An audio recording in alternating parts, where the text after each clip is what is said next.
बिस्मिल्लाहिर्रहमानिर्रहीम। नाज़रीन अस्सलाम वालेकुम। फ़रोग़ मर्सिया के सिलसिले का एक और प्रोग्राम लेकर डॉक्टर हिलाल नक़वी और असग़र मेहदी रिज़वी आपके सामने हाज़िर हैं। नाज़रीन, आज गुफ्तगू करेंगे हज़रत जोश मलियाबादी और डॉक्टर हिलाल नक़वी चंद याददाश्तें।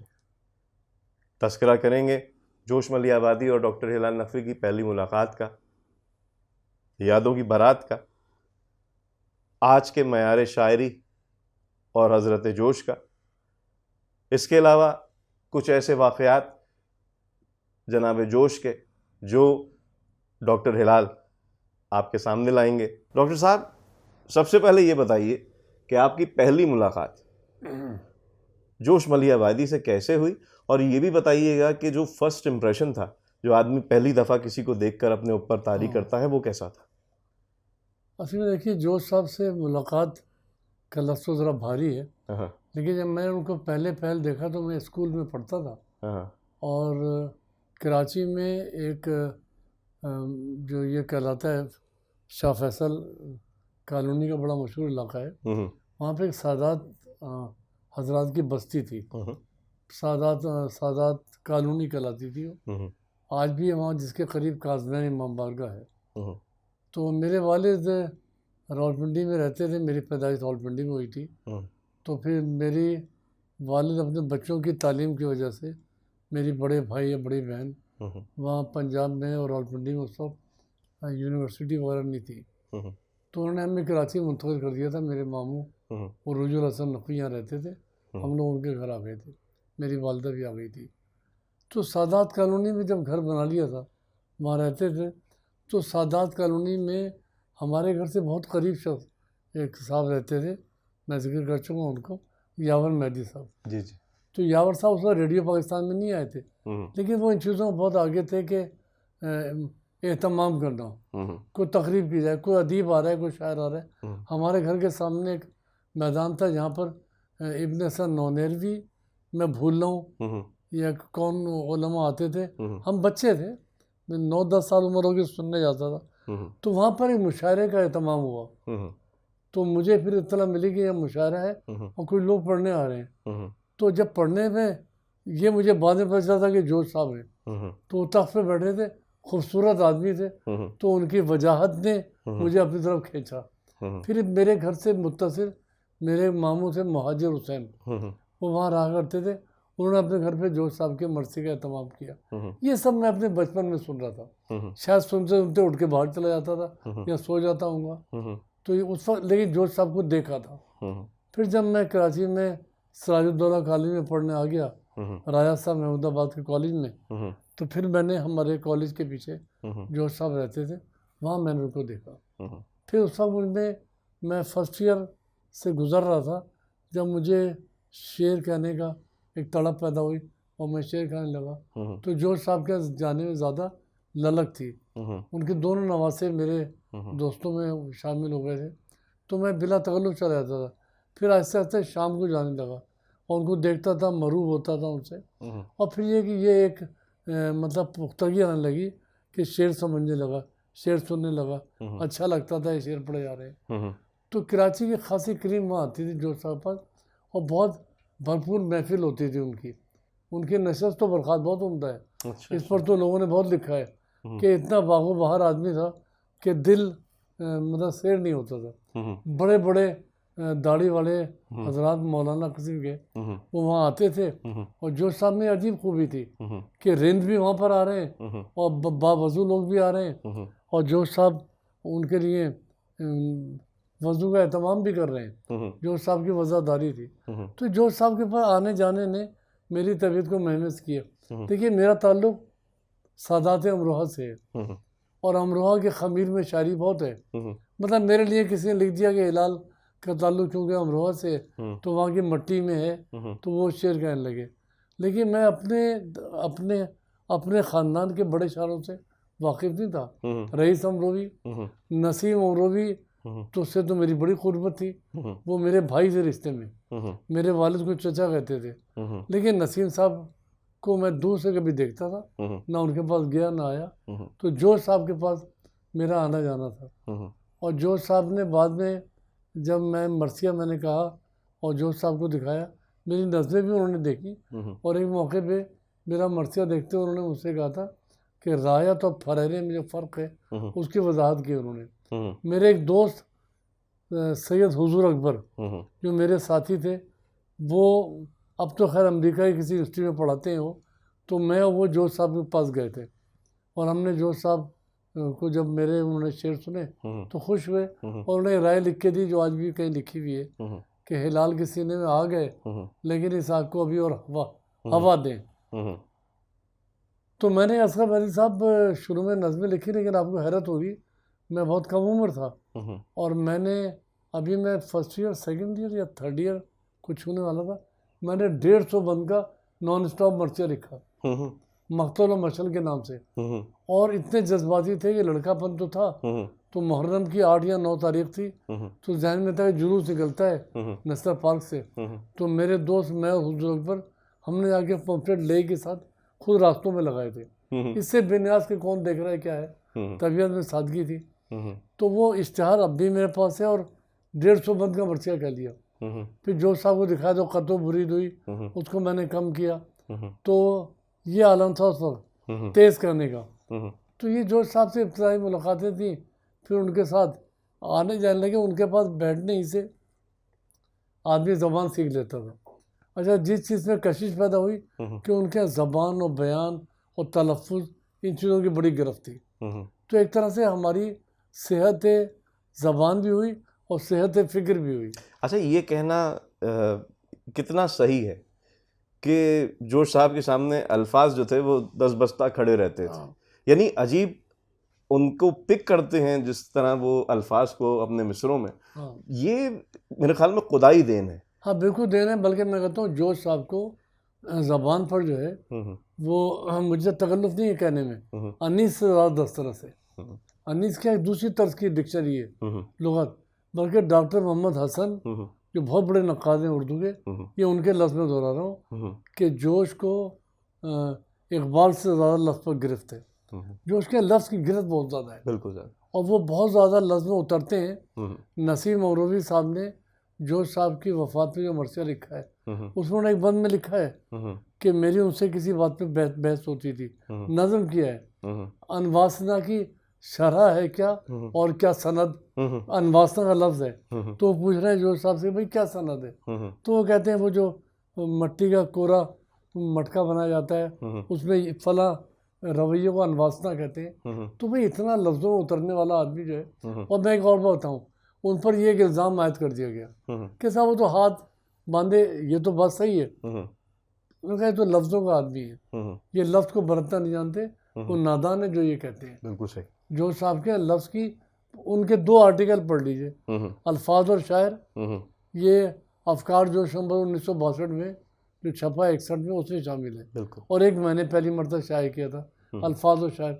आप यकीन माने इतना सुरूर है उस मजमून में, इतनी कैफियत है, अब समझ में आता है कि हाथ बांधने से क्या मुराद है। वो उनके जो साहब की तरक्की एक तरकीब है उनकी, अल्फाज और अहले बैत अल्फाज का मामला ये अक्सर अलग है, वो कहते थे। बिल्कुल बिल्कुल। तो उन्होंने बताया कि अल्फाज जो है बहुत रिजर्व हैं, ये हर एक से बेतकल्लुफ़ नहीं होते और पर्दे में रहते हैं और बहुत अजीब बातें हैं, और कहा कि अगर ये किसी बड़े बड़े उलमा को डांट देते हैं, बड़े बड़े उलमा इनके पास आए तो ये उनको घास नहीं डालते, हाँ शायरों से खुल के मिलते हैं। हाँ, क्या कहने, और शायर जो है शायर इन्हें तोड़ते हैं मरोड़ते हैं, यानी इनकी हैत बदल देते हैं। तो फिर मालूम होता है जोश साहब लफ्ज़ को कितना जानने वाले आदमी हैं। और उनको खाली कह देना कि वो तो जैसे वो गालिबन नासिर काज़मी ने बात कही थी जोश के लिए कि एक ऐसी गाड़ी इसके साइलेंसर निकला हुआ है, यानी वो ऊंचे लहजे के आदमी है। तो बांके दोहल बात करना भी तो इंसानियत का फितरत।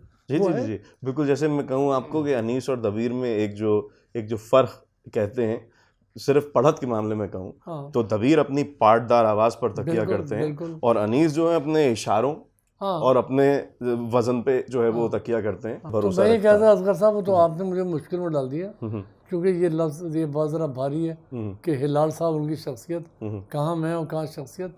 लेकिन ये ज़रूर है कि इस साय में परवरिश हुई, अमरोहा जहाँ रईस अमरोवी और उसका नाम है सैयद मुत्तकी, जॉन एलिया, नसीम अमरोवी।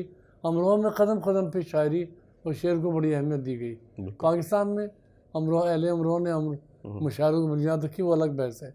फिर जोश साहब का आना जाना, और फिर मेरे उस्ताद प्रोफेसर मुश्तबा हुसैन।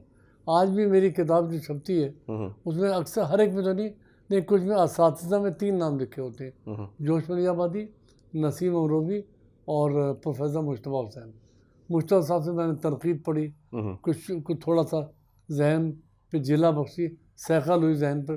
तो मैं खुशकिस्मत समझता हूँ अपने आप को कि मैंने जोश साहब को देखा, मैं उनके साथ उठा बैठा, आया गया, सफ़र किया, बातें की, उनसे लफ्ज़ की तमीज़ सीखी कि लफ्ज़ किस तरह बढ़ता जाता है।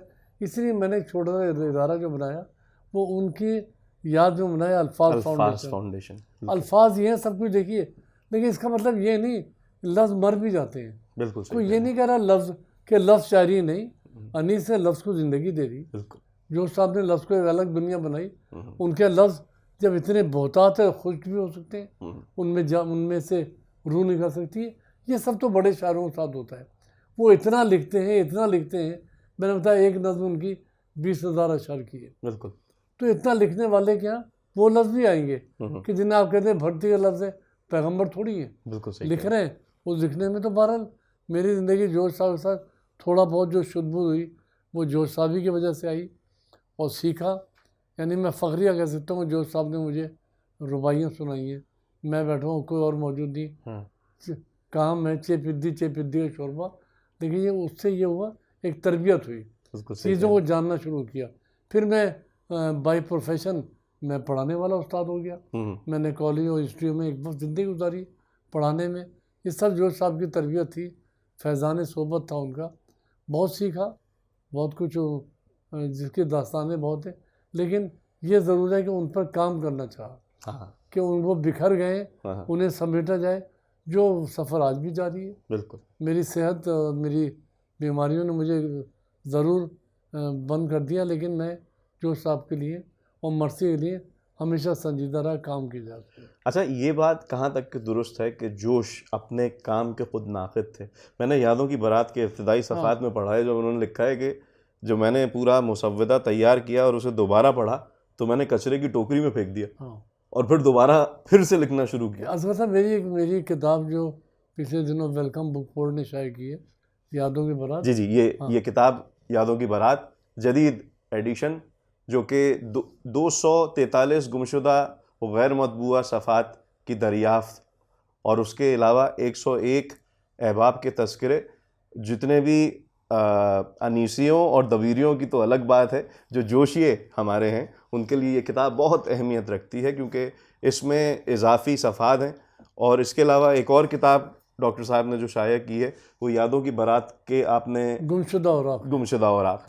तो ये किताब जो है ये कराची में जो है तमाम बुक स्टॉलों पर मौजूद है। ये किताब जो है ये कराची में तमाम बुक स्टॉलों पर मौजूद है। मैं ये कह रहा था असलम भाई साहब कि इस किताब में जो मैं बात कर रहा था कि तबीयत में वही चीज़ें थी मेरे, आप मेरे बारे में बात कर रहे थे कि चीज़ों को संभाला जाए। बिल्कुल। देखिए यही मर्सी के सिर्फ में जब हमने सर मारा अपना, उसमें क्या था कि भाई मर्सिया बर्बाद बहुत हो रहा है। बिल्कुल। आज भी छोड़िए आज भी कराची जो इतना बड़ा दबिस्तान है, इतना बड़ा इंस्टीट्यूशन है, कराची में दर्जनों मर्सिया निगारों के मर्सियों को बरसाने वाले हैं। बिल्कुल सही। जबकि इतना कदीम महद नहीं है कि मर्सिए पढ़े तो बस पढ़े, और वो ज़ाया हो रहे। अब मैं खुद, आप मुझे कहना पड़ रहा है, आप अपने बारे में तो नहीं कहेंगे, लेकिन जब आपने फ़रोग़ मर्सिया इंटरनेशनल कनाडा में कायम किया, उसकी असास क्या है? यही उसकी बुनियाद है कि भाई इतने बड़े सतह पर मर्सिया इस तरह हवा में उड़ रहा है, तो उसे महफूज कीजिए और डिजिटल निज़ाम के तहत उसको आप एक आईने में ला के समेट रहे हैं। तो मेरा मकसद वही था कि जोश साहब की सोबतों से कोई चीज़ सीखा तो जम के काम करना। जोश साहब बड़े मेहनती आदमी थे कि प्रोफेसर एहतिशाम हुसैन जैसे नक़ाद ने कहा है कि जोश साहब को समझने के लिए उनके पास ख़ास तौर से शाम की नशस्तें, 2 नशस्तें, एक शाम से ज़रा पहले वो बैठते थे और एक शाम के बाद, वो उनके बेतगल्लु अहबाब होते थे, वो अलग हैं। लेकिन जोश साहब जो लिखने पढ़ने वाले आदमी थे, आदमी का सीना फट जाए भाई, इतना काम करने वाला आदमी कि यकीन नहीं आता, बेपनाह काम किया। तो उससे अगर उनसे अगर कुछ सीखा है तो ये सीखा है, थोड़ी सी वो एक झलक शायद हमें आने की कोशिश है कि जम के काम करना। हमें दूसरे आदमी नसीम और रोहित साहब भी ऐसे ही मिले, मेहनती। तो ये काम इस तरह नहीं होता। आप अपना लाओ लश्कर लेके मुल्कों घूमते हैं, वहाँ से पाकिस्तान चले आए और तरतीब से काम करें, ये वही तरबियत है। ये बग़ैर उसके नहीं होगा, जिसमें इंसान को खून थूकने की रिहर्सल हो जाती है और वो अपनी जान लगाता है। तो जोश साहब की सोहबतों ने ये सब कुछ सिखाया और थोड़ा सा मोहब्बत पैदा की, इल्म अदब की, इंसान का एहतराम सिखाया। और अपने आलो औलाद से जो जोश साहब मोहब्बत करते थे वो कम लोगों को पता है। ये सब जोश साहब ने मुकम्मल इंसान बनाने में उनका बड़ा हाथ है। अच्छा हिलाल भाई, आपकी जो रुबाई है मैसूर कभी मकर ना हीले में रहे, ये रुबाई जो है वो नाजरीन को मैं आपकी ज़ुबान से सुनवाना चाहूँगा, और उसका पस मंज़र भी जो है बहुत ज़रूरी है बयान करना, क्योंकि अभी अभी जो आपने बात की है जोश साहब के खरेपन की, वो खरापन आप नुमाया है। और वही मरसिया निगारी का एक मुस्तनद नाम जो है, जो क्वालिटी और कैरेक्टर बताता है एक मरसिया निगार का और मरसिए का, वो डॉक्टर हिलाल नकवी की शायरी में, उनकी तहरीरों में बहुत नुमाया है। और ये रुबाई नाजरीन जो आप सुनेंगे, इसमें ये खुलासा है कि जो आम शायर और मरसिए के शायर के दरमियान तमीज़ सिखलाता है। जी हिलाल भाई।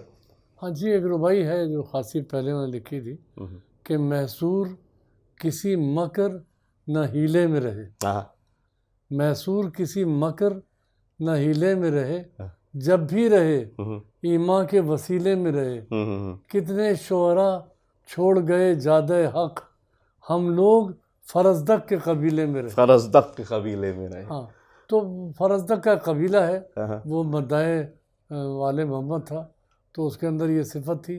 तो उसको भी हमने अपना एक इम्तियाज़ जाना कि हम भी निस्बत खाक रब्बा आलम में पाक, लेकिन ये कि उसी से अपने आप को जोड़ते हैं और खुश नसीब समझते हैं अपने आप को कि ऐसे लोग, ऐसे अहले इल्म, अहले कलम, अहले फ़िक्र को देखा, उनकी सोबतों में उठे कि बहुत कुछ हासिल किया।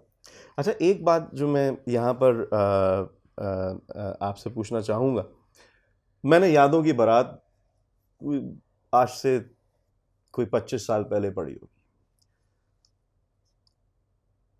जो नस्र में मंजर निगारी है, मैंने आज तक के किसी किताब में वो नहीं पाई जो मैंने यादों की बारात में, जो मुहर्रम के पहले दिन 10 दिन जो बयान हुए हैं, जो रमज़ान के बाद इफ्तारी के वक्त जो हुक्मों की कहानियाँ हैं, ये सारी चीज़ें, इसके अलावा मैंने मुख्तलिफ आप बीतियाँ पढ़ी, मगर जो ईमानदारी मुझे यादों की बारात में मिली, जो सच मुझे यादों की बारात में मिला, जिसमें कहीं भी झूठ का शायबा भी नहीं, क्योंकि जनाब अगर आप बीतियाँ किसी की भी पढ़ें तो लगता है कि एक फ़रिश्ते की आप बीती है, क्योंकि उसमें तमाम चीज़ें जो हैं वो अच्छाइयों पर मुनसर होती हैं। कोई आदमी अपने किसी भी ग्रे साइड या डार्क एरिया को लोगों के सामने नहीं लाता, मगर यादों की बारात, क्या इतनी ईमानदारी से ये किताब लिखने की ज़रूरत थी? पहले तो मैं कहता हूँ असगर महदी साहब, मैं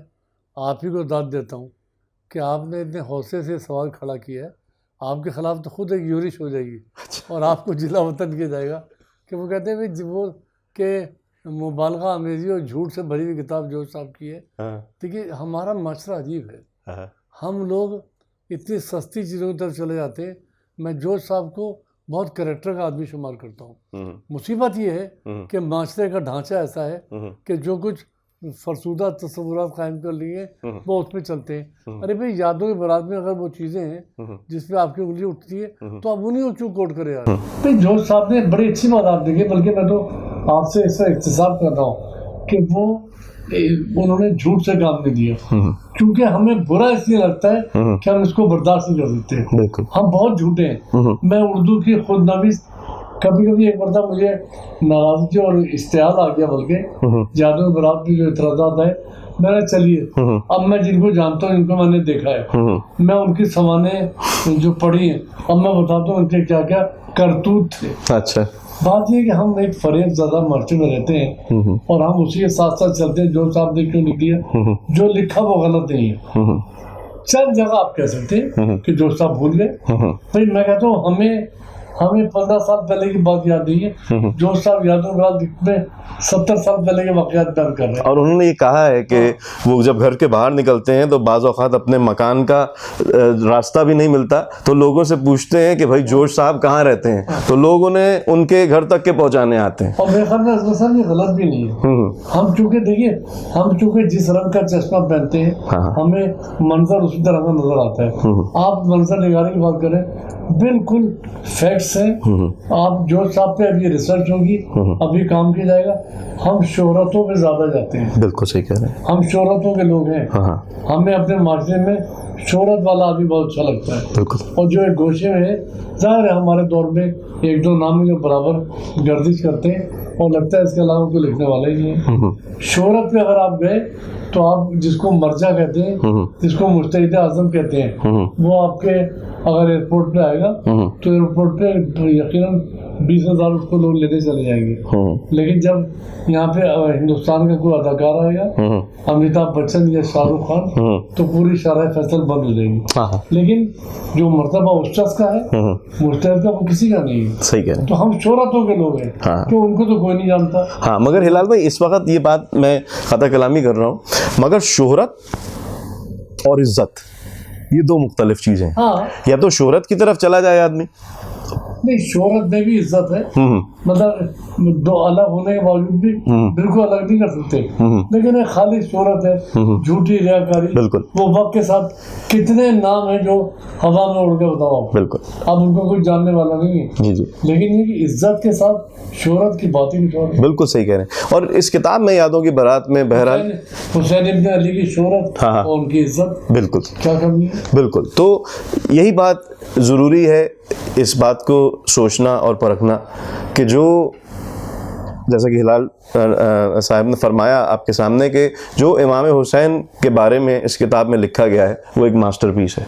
हाँ। जो हुसैन और इनकलाब के बारे में इस किताब में लिखा गया है वो एक मास्टरपीस है। जो मुहर्रम के बारे में पुराना जो तर्ज था, जिस तरह से मुहर्रम बनाया जाता था, जिसमें जो हिंदुओं के ताज़िए, फिर अहले सुन्नत हजरात के ताज़िए, फिर अहले तशय्यो के ताज़िए, और उसके बाद घरों में जो मरसिये पढ़े जाते थे। नहीं, और फिर यही नहीं असल में था कि उसको महदूद क्यों कर लिया फिरके तक, मिल्लत इस्लामिया की जो रसूमात हैं। बिल्कुल। अब हम आप के ऐसे मौके पे और देखिए उसमें ईद कुर्बान और ईद और उसका नाम क्या रमज़ान, जो साहब ने किस ताकत से चीज़ें लिखी कि वो क्या क्या उसकी बारीक नफ्सियात में उनकी नजर गई कि वो जो साहब वहाँ उतर गए, उसको दिखना आसान नहीं है। तो बस ये क्योंकि बोल्ड आदमी थे तो उनके फिक्रे लोगों को बुरे लगे कि मतलब अगर वो कुर्बानी के जानवर नहीं दिख रहे हैं तो कुछ बात उन्होंने ऐसी कह दी तो क्या हो गया। हकीम सईद साहब ने भी ऐसी बातें बहुत से मौके पे कही कि कुर्बानी को हम किस तरह ज़ाया कर देते हैं और हम उसके जज्बे को नहीं समझते। तो यादों बरात में इसी एतराज़ लोगों ने ज़्यादा किए कि वो उनको आईना में अपना चेहरा नजर आने लगा। हाँ, बिल्कुल सही कहा। और इसके अलावा ये बात भी बहुत ज़्यादा मेरे ख्याल में इस बात को भी तसव्वुर में रखना पड़ेगा कि जो जोशमली आबादी की फ़िक्र है, जहाँ पर उनका खुदा से राब्ता है, शायद एक आम आदमी का नहीं। हाँ। और वो खुद अपने बारे में कहते हैं कि जहाँ पर उनका राब्ता है, जिस तरह से वो खुदा से बात करते हैं उस तरह से आम आदमी नहीं कर सकता। और वाकई में एक मुफक्किर और एक बहुत निहायत पढ़ा लिखा आदमी जिस तरह से खुदा के बारे में जानता है वो आम आदमी की पहुंच नहीं हो सकती। और उसका खुदा जरा मुख्तलिफ नहीं होता। हाँ। देखिए जो साहब कभी कभी तंजिया बातें कर लेते थे। हाँ। सभी किताबों के नाम लेते थे। हाँ। मैं नाम लेना नहीं चाहता। हाँ। जिनमें हदीस नकल है। हाँ। वो कहते थे क्या ये खुदा है। हाँ। तो वो उनके खुदा को भी समझे नहीं लोग। बिल्कुल। मतलब जो साहब का खुदा जो है वो आप एक बहुत मशहूर नक्काद है सलीम अहमद। सलीम अहमद के कई मज़ामीन हैं, जोश और खुदा, जोश और मजहब, उनको पढ़िए आंखें खुलती हैं कि जोश साहब जो है किस तरह की नज़रिया रखते हैं। अब ये माशरे की इस कदर को तो मैं हमेशा से कायल नहीं हूँ कि जो चीज़ माशरे में फैला दी गई वो उसी को लोग मेयार समझते हैं। जाहिलों को क़यादत मिली भी है, जोहला जो है वो आप देख लीजिए मीडिया पे नाचते फिरते हैं, और अहले इल्म, अहले कलम, अहले कदरदान वो एक गोशे में रहते हैं। नाज़रीन, ये गुफ्तगू इस वजह से की गई कि जोश मली आबादी को बहैसियत एक मरसिया निगार आपके सामने लाया जा सके। वो जोश मली आबादी जो कि लखनऊ में मिंबर पर बैठकर हुसैन और इनकलाब पढ़े, तो उसके सामे में उस वक्त का मुज्तहिद शामिल हो और उसे बढ़कर शाबाशी दे। वो जोश मली आबादी जो कि हुसैन और इनकलाब में एक नज़रिया पेश करे, एक वो नज़रिया जो कि आज कश्मीर और फ़लस्तीन के लोगों में, अगर मुट्ठी भर लोगों में आ जाए और मकसद हुसैनी सामने आ जाए, तो ना फ़लस्तीन पर कोई काबिज़ रह सकता है, ना कश्मीर पर कोई काबिज़ रह सकता है। वो जोश मली आबादी जिनके मरसिए का हर मिसरा इनक़िलाब हुसैनी को आज के दौर में अपनाने पर मजबूर करता है। मगर क्या वजह है कि हम सिर्फ बाज़ सतरों पर जोश मली आबादी को जो है उनका मवाजना किया जाता है। इसके बरक्स अगर उनके मरसियों के मैसेजेस को दुनिया के सामने लाया जाए, तो मेरे ख़्याल में आज़म हुसैनी और मकसद हुसैनी दुनिया के सामने मज़ीद आश्कार हो सकता है। बहुत शुक्रिया। आइंदा प्रोग्राम में डॉक्टर हिलाल नकवी के साथ मुख्तलिफ़ मौज़ूआत पर मज़ीद बहस करेंगे। खुदा हाफ़िज़।